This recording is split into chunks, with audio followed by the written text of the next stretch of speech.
Yes. Okay. So, good afternoon, everyone. Good to see you. And today we have a lecture by Čedomila Marinković and Ilya. Do you want to say a few words about? Yes, yes, I'm really delighted to introduce you, Čedomila. We spoke about this lecture maybe a year ago, yes, and now it comes. I'm happy it happens. Dr. Čedomila Marinković is a research associate at the Institute of Ethnography of the Serbian Academy of Sciences and Arts, and the curator of the Jewish Historical Museum in Belgrade, Serbia. Something wrong? No, בדיוק. Okay. בדיוק. Yes. And as you see, she speaks many languages, including Hebrew. And read languages. No, I read your articles and saw your sources. She received her PhD degree from Belgrade University with thesis on the representation of architecture in the illuminated Sephardic Aggadot, focusing on Sarajevo Aggadah. Dr.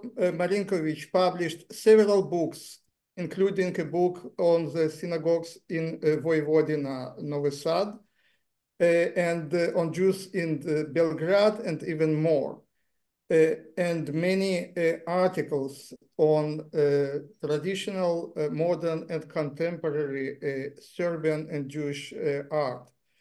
Her research activities and publications were awarded by grants and awards, including awards for the book on the synagogues. And today the subject of Dr. Marinković lecture is Maccabi movement in the Kingdom of Yugoslavia between two world wars. Čedomila, please. The screen Floor is mine. Yes. שלום לכולם, אני מילה, אני לא מדברת עברית, אבל אני רק לומדת עברית, אבל שימו לב, אני מבינה עברית. עכשיו מדברת באנגלית. תיזהרו. עכשיו מדברת באנגלית.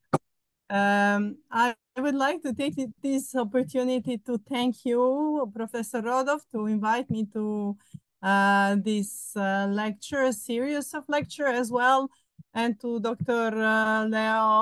Dr. Orgad for inviting me to this seminar series. I am really delighted and very honored. Because this is Department of Jewish Art and Jewish Studies of Bar-Ilan University, one dealing with Judaism can just dream of to be invited. So my dream came true, so this is nice, and I am really thankful to each and every one of you who found that I am suitable for such an endeavor. My topic today is related to my wider research, although I am formed as art historian and architectural historian. But as we don't have many material from medieval period here, Jewish medieval period, I switched a little bit further toward 19th century Jewish topics, and especially toward Zionism. I'm native from Zemun, a very important town from my perspective, because we had here Rabbi Yehuda Alkalai living for 49 years and preaching and publishing books. And also the roots of the Herzl family are deep rooted here in Zemun. So I started more or less with this idea of really founding the real, tracing the real traces of proto-Zionism and Zionism in Zemun. And of course, from that came out my text about staging proto-Zionism that I was happy to be invited to take part in the book edited by Professor Rodov. And then from that same idea came my interest in the Muscular Judentum, the Muscular Judaism, and the way it was formed in former Yugoslavia, actually Kingdom of Yugoslavia, between two world wars. The occasion was just my small research within our archive of our museum, Jewish Historical Museum, for the Hanukkah occasion, of course, once, but then it was broadened and it was made the first exhibition, international exhibition, that had really many places I brought them to. And then later it became a project founded by the Association of Serbian Communities, Jewish Communities of Serbia. So this is a background of my interest in Muscular Judentum. And it's deeply rooted, as I already said, it's deeply rooted in Zionism. That's why I would like to start with this Theodor Herzl quote. By the way, our family is personally related to the Herzl family. My husband's grandmother is from the same Zemnitz family as the grandmother of Theodor Herzl. So it's kind of a private story also, as well as my late mother-in-law was part of the Hazena team of the Zemun's Hazena team. So this all started as a, how to say, small family Shorashim research, but then it grew bigger, and hopefully one day it will really become at least a book, if not something bigger. So this idea, I would like to stress this this quote from Theodor Herzl, that when he says, I once called Zionism an infinite ideal, and I truly believe that even after attaining our country, the land of Israel, it will not cease to be an ideal, because Zionism, as I see it, entails not only the aspiration for that piece of land lawfully promised to our unfortunate people, but also the aspiration for moral and spiritual perfection. I must admit that I am also the first one to sign the newly, how to say, charter of Zionist charter in Serbia 2 years ago. So call me romantic, but this is my background. Although I am fully aware that this time, this period, this can be a little bit edgy thing to be so much, how to say, supporter of Zionism, but whatever, I am that one. So through this lens, I'm seeing all my present research about the Muscular Judentum. So I would like just to say some you know, for some more words, to whom I am thankful to because of this research. As I said, the Association Jewish Community of Serbia founded this study in 2018. And due to that, I was able to go not only through the archives of my own, actually, museum, Jewish History Museum in Belgrade, but also Croatian National Archives in Zagreb, archives in Bosnia and Herzegovina, Central Zionist Archive in Jerusalem, and Eventov Archive in also in Jerusalem.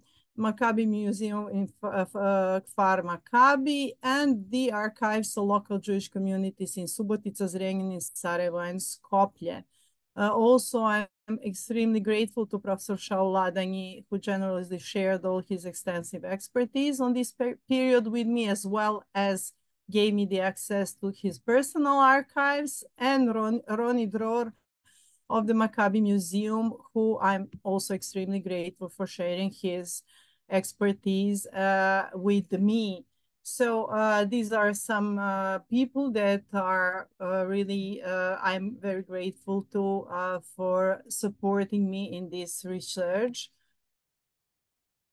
So basically introducing the Muscular Judentum, as we know, Muscular Judentum as a German term refers to the concept of Muscular Judaism, emphasizing the importance of physical education and sport within the Jewish community, with its roots back in the late 19th and early 20th century, and aimed to counter the usual anti-Semitic trope of Jews being exclusively intellectual and promote a positive Jewish identity through physical prowess and athleticism. So this is the background.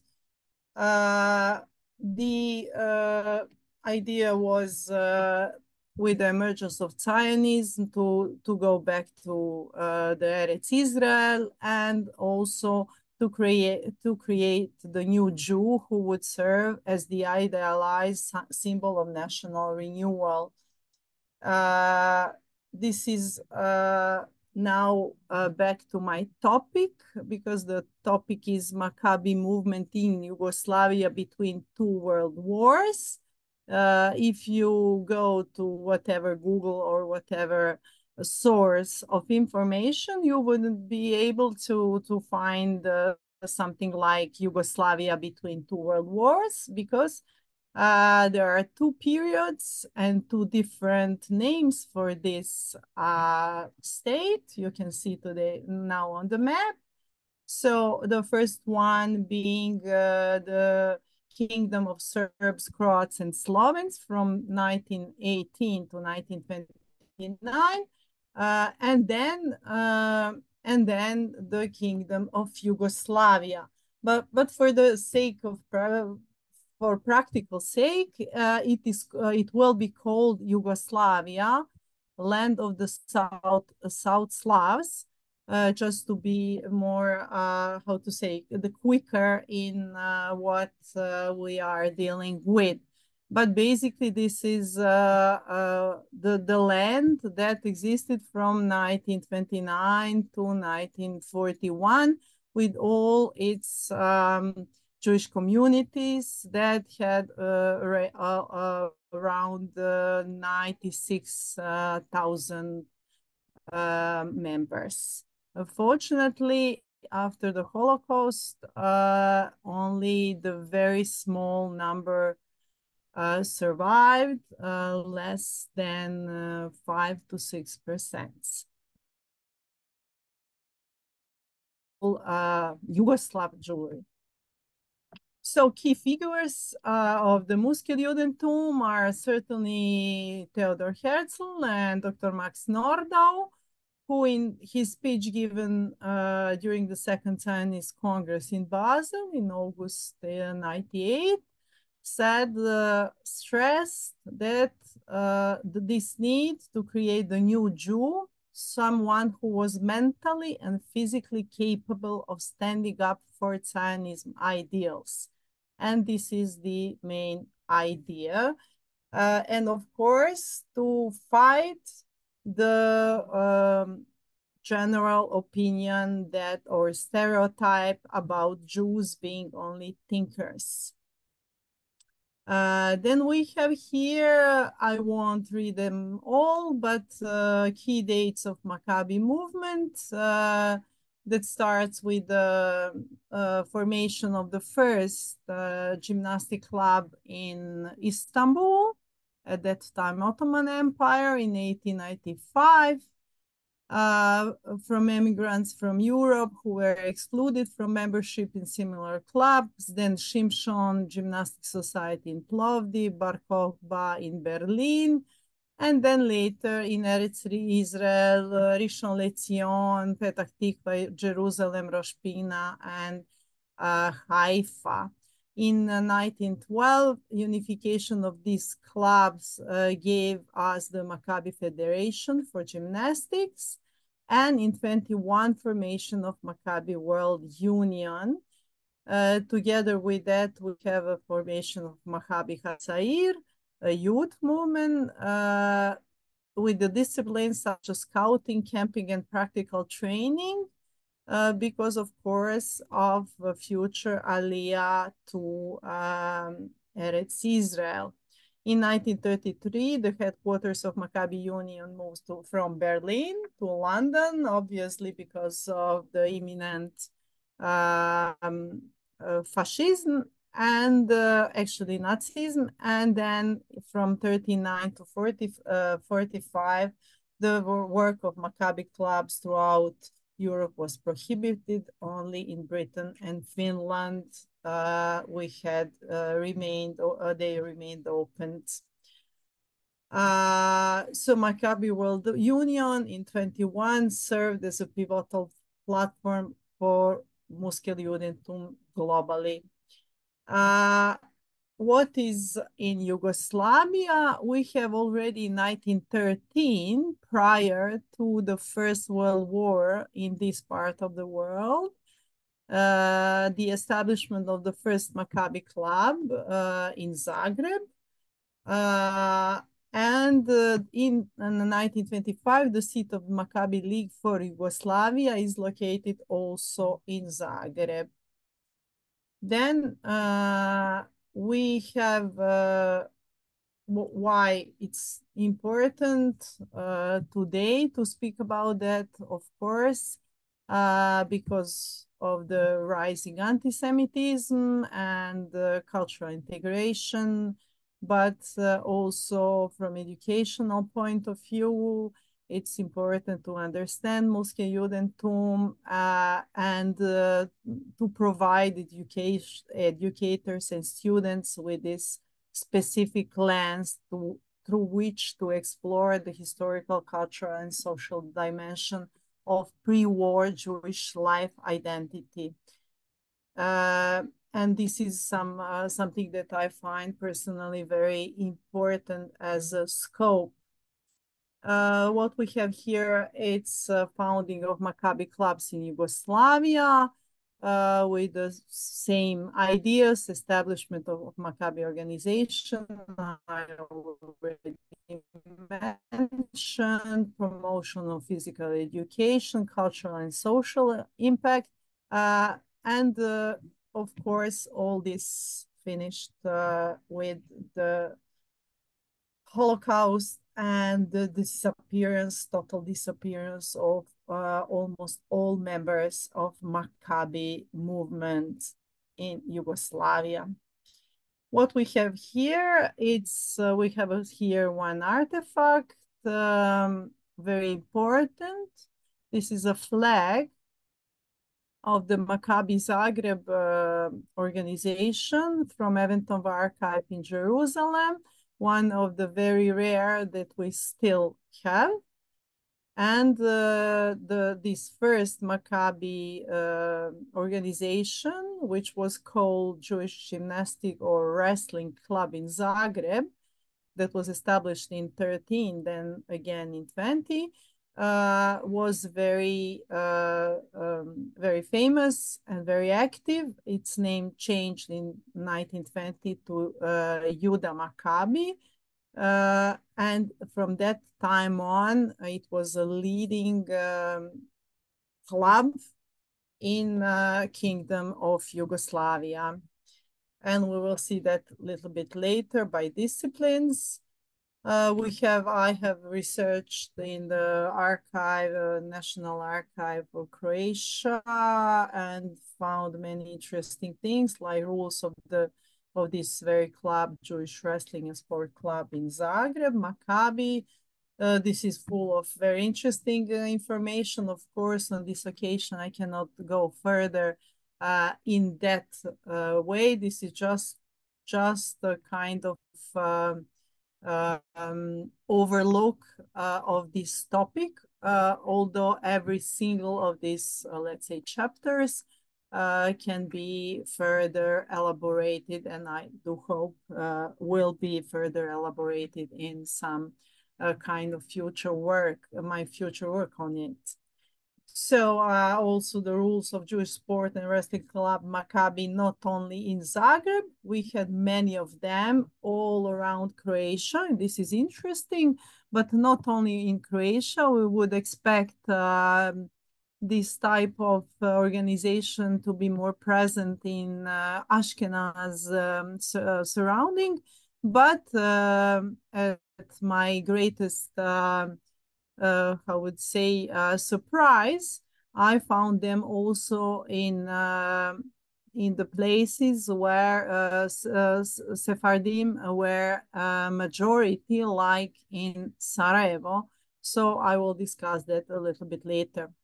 One of the identity cards, this is identity cards of Edith Weiss from 1939 from Maccabi Club in Zagreb. There are very few that one can still find. Actually, we have only 2 in the museum, and in other communities, I didn't have find any other. Although, for example, in the private collection of Shaul Ladany, we can find really very many of them from all around Eastern Europe, from Poland, from Ukraine, from Slovakia, and many other countries. So I was able to see them and to touch them, and also to make a photo of them. So I have also kind of archive about his private archive. So apart from the Maccabi Club, that was a hub of these sport activities, we had many other Jewish sport clubs active during this interbellum in Yugoslavia. And these that are bold, like Juda Maccabi Novi Sad, Kadima Veliki Bečkerek, Hako Subotica, Barkov Basarevo, and Maccabi Osijek, were these that were working throughout the year.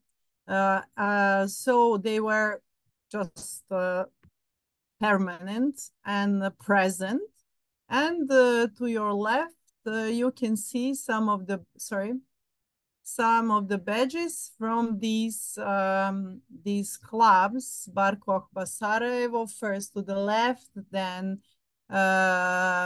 Kadima Veliki Bečkerek, Maccabi Osijek, Hako Subotica, these 2 from Subotica. I'm sorry for this poor resolution of these first 3, but this was from the private collection of somebody who wanted to sell them, but unfortunately our museum didn't have enough sources to acquire them. So this is what it is the only thing I have from this collection, these photos. So we had these clubs that were working throughout the year, and the others that were much more in number are clubs that were their sport activities were carried out before the rallies that were many every year. So they were just preparing for these competitions. But the first I mentioned were clubs that worked throughout the whole year. And so we start by different sections. Of course, the first one was the gymnastics section of the Maccabi Zagreb. The only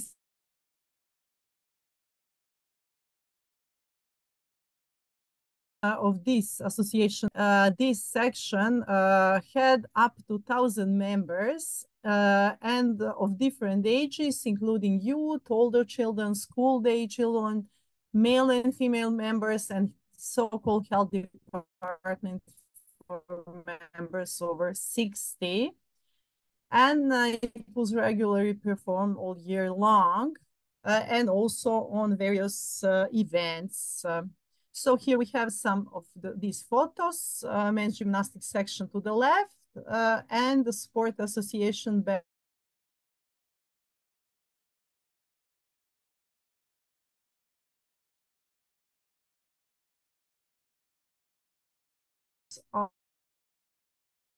The GI grade. But we have also here a very interesting female gymnastics section from the same club, Maccabi Zagreb, together with their coach, Milan Janković, instructor. You can see here on the playground in so-called in the so-called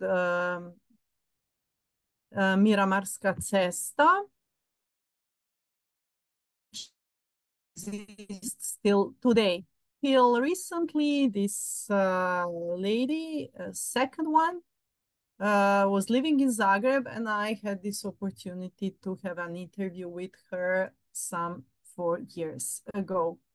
Unfortunately, this person became a very fierce, how to say, persecutor of Jews, Milan Janković, and he was very well-known Ustasha in Zagreb after 1941.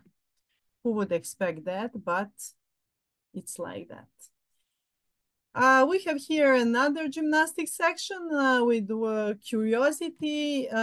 This is Sports Association Belgrade, where this is the only place where we didn't have anything to do with Maccabi or whatever other names those sport clubs were, which were always related to the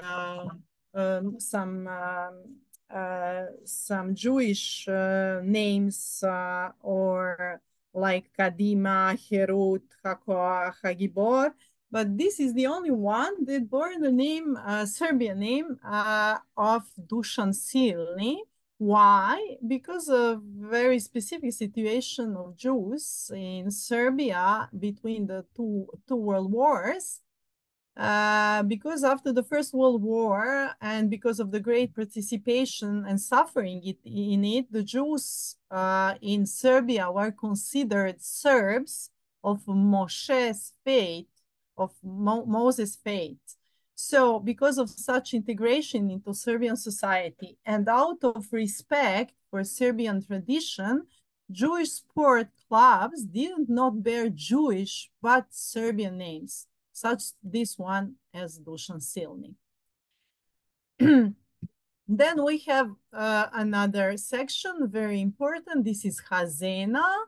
It's Czech from Hazena throne, predominantly female sport game with a ball, forerunner of handball that was extremely popular, and especially between Jewish girls between 1920 and 1925. Hazena gave women a completely new importance in sport, and especially in the parts of the land, like in Bosnia, that were very conservative, and this was very, very interesting thing. The most famous, this is the first one, Maccabi Osijek, the first Hazena team in the Kingdom of Serbs, Croats, and Slovenes. And their first match was on September 5th, 1920. But then what happened, one interesting thing happened. We had delegates who went to this first match of Hazena from Sarajevo. And when they came back, they wanted to have also Hazena division in their sport club, but it was very hard to find girls initially it was challenging to put that into practice since traditionalism and conservatism still dominated the Bosnian society. So I was able to have an interview. Here we have three Jewish girls. To the left and to the right are Maestro sisters. And I was able to conduct interview with one of their descendants. And she told me how this was extremely, how to say, modern and in the way outrageous also, to have a grandmother who was playing Hazena. On the other side, she had another parental grandmother who was Muslim origin, and she was completely covered. So one was in the miniskirt, playing Hazena, volleyball, handball, and the other was completely covered. So this was the situation in Sarajevo. Despite all this, Hazena section of Bar Kokhba Sarajevo was the best team for more than 5 years in Yugoslavia until 1925. So here we can see them. This is Hazena team of Bar Kokhba Sarajevo. Then again, in Vojvodina, northern Serbia of today, we had very important team that was led by this Mr. here, Hinko Kon, who unfortunately was killed in 1941 in Zrenjanin. He was coach of the women's Hazena section of sport club Kadima. And here we can see them playing Hazena in Zrenjanin. Then comes the fencing, very fancy sport, especially in Zagreb. Here on the first photo, we can see Slavko Štern, or Zvezdić in Croatian. He was world champion for 1935. And on the other side, we can see the fencing section of Maccabi Zagreb. Then comes, of course, the football and a very interesting story. In 1896, the first football ball was brought to Belgrade by Hugo Bulli from Berlin. He tried several times to organize the football games and association. It was in vain. And only later it was possible. In 1919, the football section of Zagreb, Jewish football was founded. And this was the only football club whose members were only Jewish. So of course, they played many matches between them. And even we have here the second to the right, we have one international match with the team from Oxford on April 1824. So these are curiosities. Also, one very important sport was table tennis. And here is the Maccabi section of the table tennis or ping pong. And they were very successful. Then we have some sport venues that have been made for the purpose of these clubs, and the still standing one is the sport venue Maccabi Home, so-called Maccabi Home in Palmotićeva 22 in Zagreb. So you can see to the left, this is a present looking and inside. And you can recognize a little bit from this gymnastic section, this inside of this Maccabi Home. Today, of course, it doesn't belong anymore to the Jewish community, but still it's in the very yard of the Jewish community of Zagreb. Also in Vojvodina, Jewish community and its sport club, Juda Maccabi Novi Sad, built the stadium, which is still standing today, and it's called Karađorđe, and it's built in 100 years ago, 1924. So there were many inter-club competition, many events and achievements, but of course I won't bother you with that. But they are really very touching, you know, to go to this course, to go to through these regulations. These first matches were really very hard to make. Girls were not allowed to play Hazena. They would first go to the superior in their high school to ask for the permission, etc., etc. So there were also many every year from 1919 to 25 meetings of Jewish youth, actually Jewish sport clubs. And this is interesting what he said in one of the magazines. The beginning has been made. It is now up to youth to continue on the path that leads to Zion. So again, this idea of Zionism, it's always a focus, it's always on it. We have here also something called Yom Maccabi, and this was on 23rd of May, 1940, and it's really heartbreaking, at least for me, to think that how only less than 18 months later, all these people were murdered, either in concentration camp in Jasenovac or somewhere else. So this is really very, very touching photo, at least for myself. So we have, of course, these Jewish Olympic Games and the whole story of Maccabia, which is a chapter per se. I won't go too much in that, only to touch this relation with Yugoslavia, because this is, as you may know, a really huge and epic story about these two first Maccabia, with no stadium, no swimming pool, no athletic tracks, and not even enough facility to host these athletes. But still, this happened.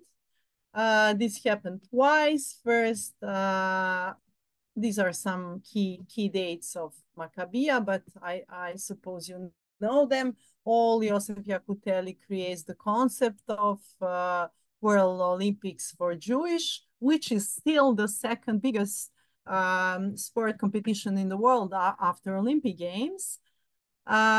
He presented this idea to National Jewish Fund and then started the preparation for the first and the second Maccabia. What is interesting, so the first took place exactly 1800 years after the Bar Kokhba revolution against the Roman occupier. It took place from 28 March to 6 of April 32 in Palestine. And it was called or named Maccabia on a white horse because of Meir Dizengoff riding a white horse on the top of the parade. And this is of course, the affiche general from Shaul Adani private collection. But here we have one curiosity. This is something I am grateful to know from a colleague from Maccabi Museum. This is how it looks like, the opening ceremony of the first Maccabia, but the curiosity is this small child on the top of the head of his father turns to be Ariel Sharon. He was at that time around 4 years old. So Ariel Sharon witnessing the first parade of the first Maccabiya, for me, it was really something very, very touching historically. The second, or Aliyah Maccabiya, was held from 2nd to 10 April 35 in Palestine. And it was called Aliyah Maccabiya because, of course, already many nations prevented their Jews coming to Palestine, and many of them remained there illegally, including the entire Bulgarian Symphonic Orchestra, together with, of course, with instruments. So they found many kibbutzim, and this was another story related to Maccabiya. We have here some photos witnessing us the presence of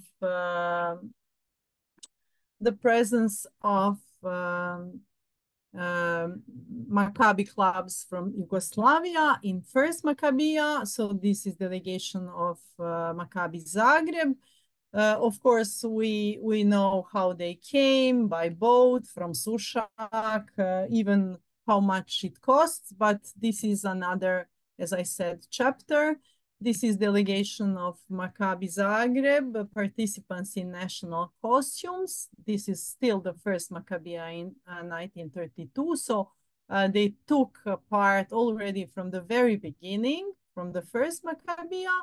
And here we have the scores.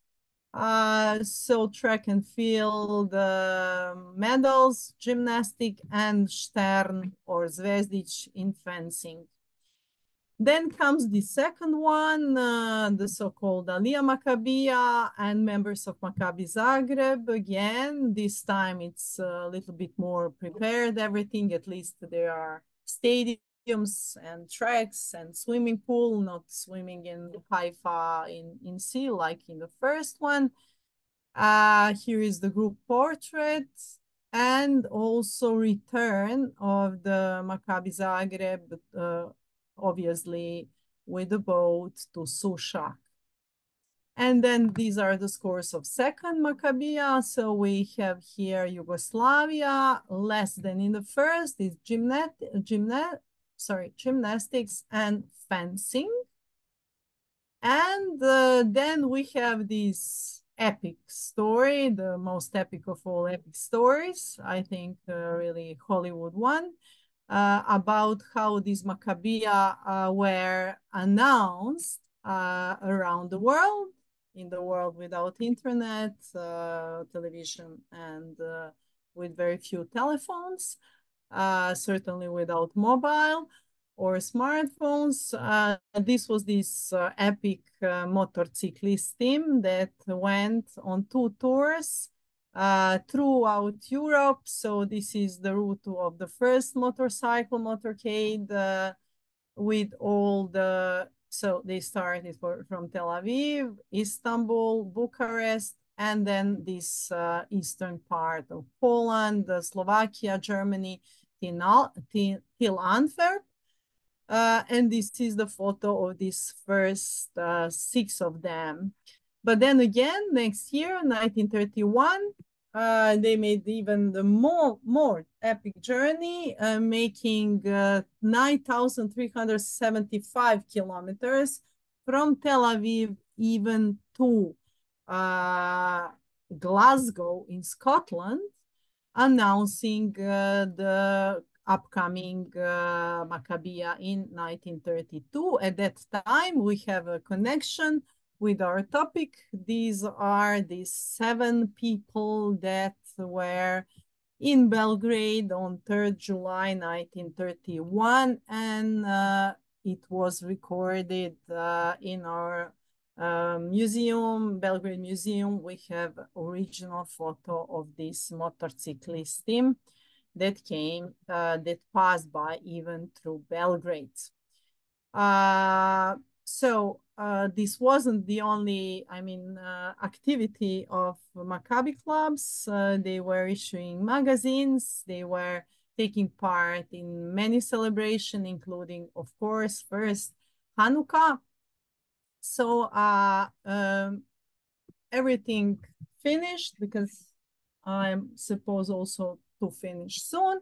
Everything finished with the Holocaust. This is a kind of coverage interview that I gave in the time when this exhibition was going on through Serbia and through Balkans.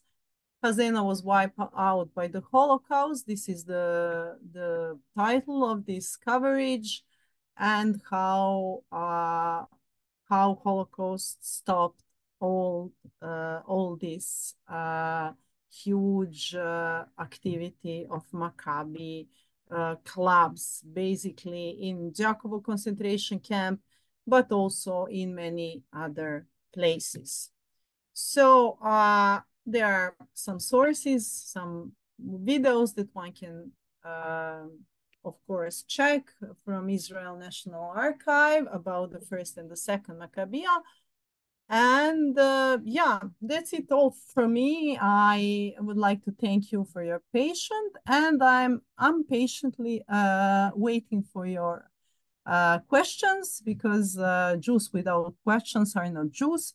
So please shoot, I'm there. Thank you very much. תודה רבה.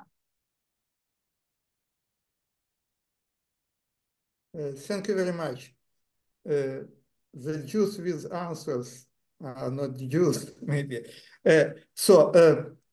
My question is, I was very curious about the posters that you showed here, the posters of Maccabees, and are there some graphic visual materials from Serbia? Any posters?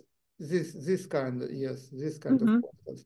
So, is there any similar Serbian materials?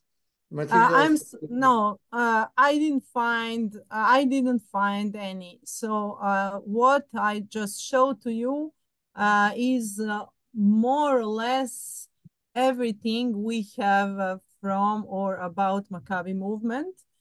These are what is kept in the archives, are mostly documents, but nothing from visual point of view. So we can't know if there were any of these, not even in the magazines, in journals. I didn't find anything visual from our environment.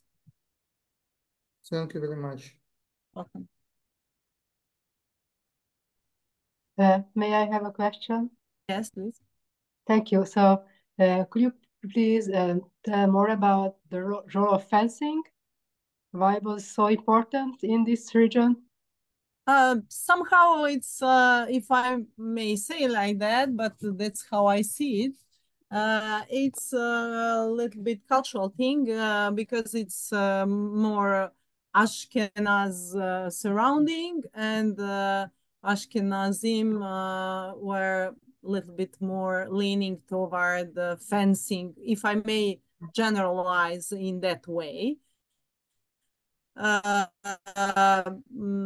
So it was a little bit more, how to say, Italian-German connection or influence whole region, not only in Jewish context, but in the whole region. So it was somehow fancy to do fencing, not only in Jewish context, but in general. So it seems that in these northern parts of this area, which are, let's say, Vojvodina and Croatia, fencing is very much present. In these southern parts, like southern of Sava and Danube, you can hardly find any trace of fencing, at least what we can conclude according to archives. Archives were very damaged throughout the Second World War, so we cannot say much.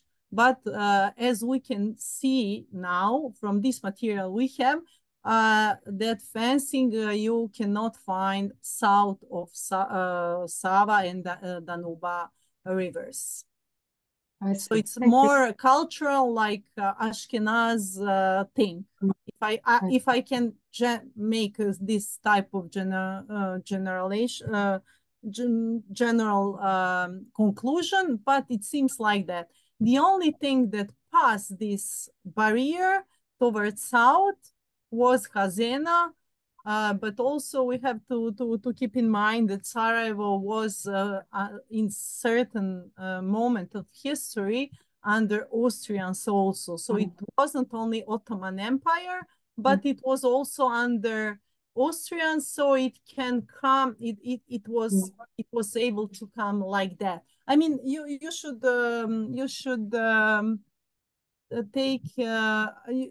take the whole context in observation, not only Jewish something, but the surrounding also. Sure, thank you. Welcome. I just said I was happy to hear your question, Marianne, and of course your answers, Čedomila, because fencing is a very elitistic sports in Austro-Hungary and later in Hungary. And many Nazi sport clubs just fostered fencing, and it's a very interesting issue. So thank you for discussing this topic. Yes, it's interesting. There are many, I mean, this is like a huge tree, going in many directions.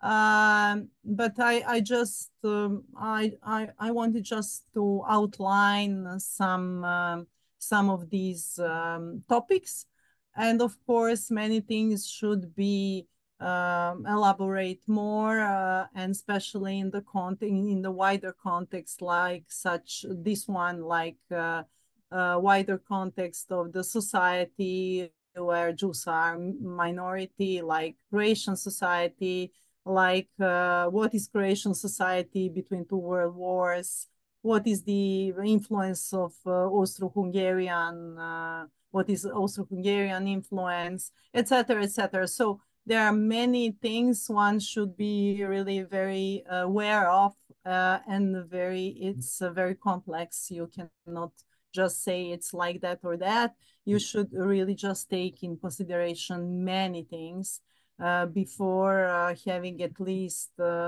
outline of some conclusion concerning Jews and sport, and what sports and how, etc. I didn't mention they were also skiing sections of Maccabi Zagreb, but they were minor. The general was always gymnastic because of health, and because this was the very basic of every single Maccabi club or Jewish sport club, if you want. And then comes these differences, like with Hazena, with fencing, etc.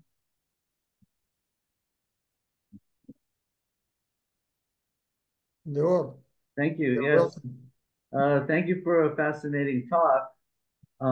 My grandfather came from Bechkarek. Oh, kol hakavod. Yeah. And his father served in the Austro-Hungarian army as a soldier. And then later my grandfather was in, I believe, the Yugoslav army when the war broke out, and he was captured as a prisoner of war.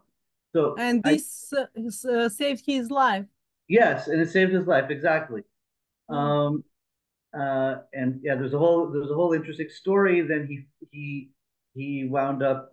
escaped and wound up in Belgrade, and then fled from Belgrade to Novi Sad, impersonating a Nazi officer. But anyway, I'm sidetracking. So to get back to your talk and my question, so then I'm curious about what are the connections with all these games, sports, then with the local militaries, with the Austro-Hungarian and Yugoslav. How many of the participants, the young people, how many of them went on to the local military? We have to discern one thing. So we're speaking about two different periods. Grandfather was in the Yugoslav, so Kingdom of Serbian Croats, Slovens, later Yugoslav army. So this is one thing. But prior to that, we had Austro-Hungary in the whole northern part of the. So with the crawl of the Austro-Hungarian Empire on the end of the First World War, this became different. I mean, this is different. So basically, in whole Yugoslavia, but especially in Serbia, Jews were already from the end of 19th century, and there were many wars in Serbia, because Serbia liberated itself first already in, let's say, before the Congress of Vienna. And bestowed the rights to its Jews right away. I mean, in 1878 already, it was the first one. The situation was different comparing to the rest of the region that will become the same, like Yugoslavia, because Jews took really, took part in the First World War. They were killed like not only First World War, but they were two Balkan wars before. So from 1912 to 1918, there were 3 wars. So there were 157 of them killed. And there is a huge monument on the Sephardic cemetery of Belgrade dedicated to them. So from that time on, so they were extremely loyal. They died in these Serbian wars. And after that, they were called Serbs of Moshe religion. So this is the highest level, as far as I know, of acceptance, not integration, but acceptance of majority toward its minority. And this cost the Jews, unfortunately, in the Second World War, again, twice, because they were considered either Jews or Serbs by Germans, and Germans were very cruel. So they would kill Jews either as Jews or as Serbs. So this was really a kind of, how to say, irony. But from a Serbian point of view, Jews were completely seen as completely equal due to their sacrifice. So they were everywhere. I mean, members of parliament. They were even in the Serbian Radical Party, which is a little bit unusual, but they were many. So they were. They took, as everywhere more or less, they were very loyal citizens to the country they were living. If I understood your question well.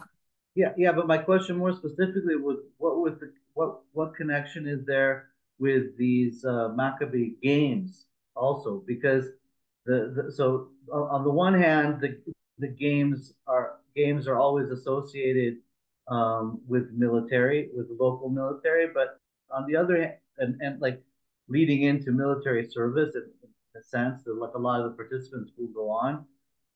But on the other hand, here these games are particularly Jewish, and so perhaps leading to connected with the Zionist movement and perhaps an emigration to Palestine. Yes, and not to serve in the local military. So yes, I'm just yes, curious. but this was completely without any. We should take in consideration that in whole Slavic world, you would have at that time already the Soko organization, which is more or less the same sport organization that are of the South Slavic tribes, let's say. So soccer organization and Maccabi movement can be seen like parallel, and there is no one whatever problem between them. So yes, they are preparing you for through Hakshara, etc., to go to Palestine, but nobody has anything against that. So it's just really your thing, and you are mostly welcome to have your own games and whatever, because it's not endangering anybody in whatever sense. This is my answer.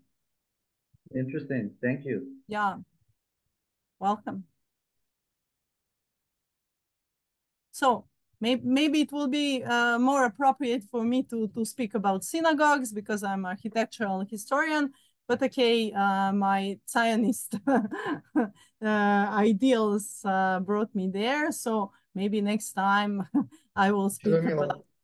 You are most welcome to speak about the synagogues too. Yeah, I have something very interesting about Subotica synagogue and Gottfried Semper's Bekleidungstheorie, which is just, I think, amazing. I just gave several lectures already locally, and it was very interesting. So yeah, this can be really very, I mean, very my thing.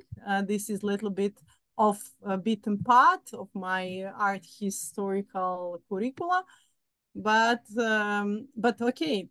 So I'm not advertising myself, but I'm just saying what else can be done here. I mean, locally, because unfortunately 52 synagogues were destroyed in Vojvodina only after the Second World War, and 4 in Belgrade and Zemun together after the Second World War.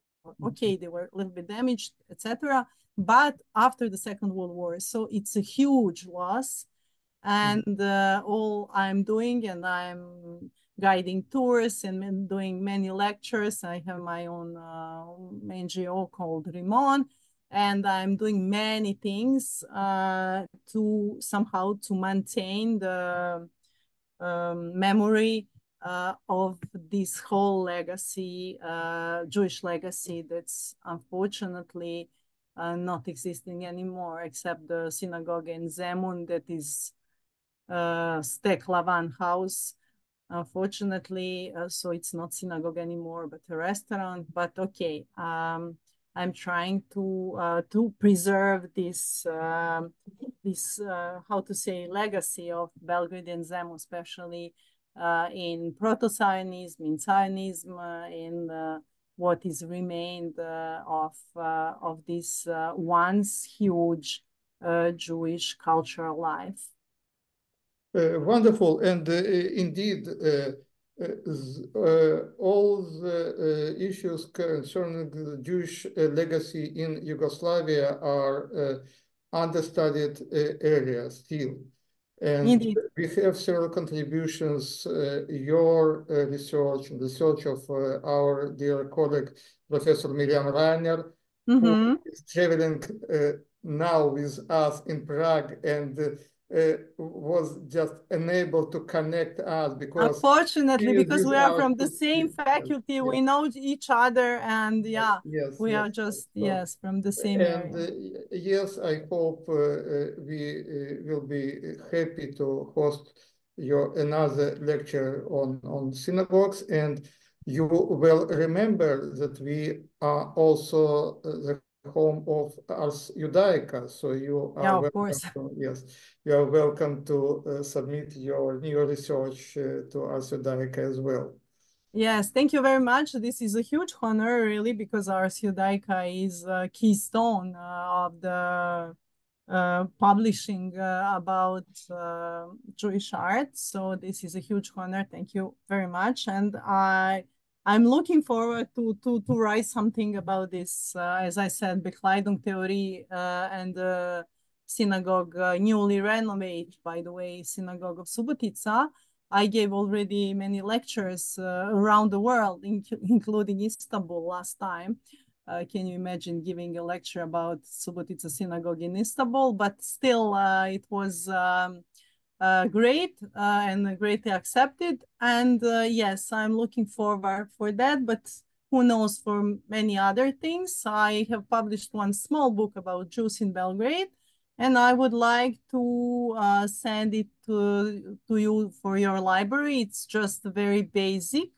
It's like a children book, but it won the biggest Serbian prize for children literature in the domain of applied history. So these are my how to say my small contribution in not forgetting what is the Jewish culture legacy in our land. Thank you very much. And if there are no more questions elsewhere on the screen, I can see. So thank you so much for your wonderful lecture, for being with us. I thank all the participants from different parts of the world today. And what is our next? Yes, here it yeah, is. Thank you. So we're going on vacation for 2 weeks. Yom Yerushalayim, Shavuot, and our next lecture is by Hannah Lea Wasserlauf. Yes, from the Hochschule für jüdische Studien in Heidelberg, and she will talk about innovations of Jewish ritual items in Germany in the turn of the 20th century. So thank you very much. Thank you all. And, thank you again. So see you again in 3 weeks at our seminar. Thank you. Bye. Thank you. Thank you. Bye. Thank you.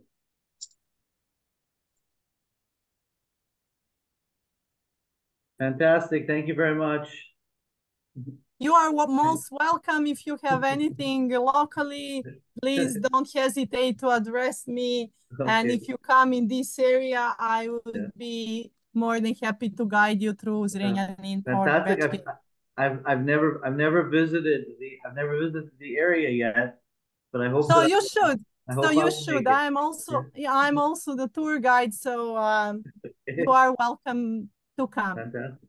And if you do decide to contribute to our Judaica, we'll either this topic or another topic on synagogues, we'll do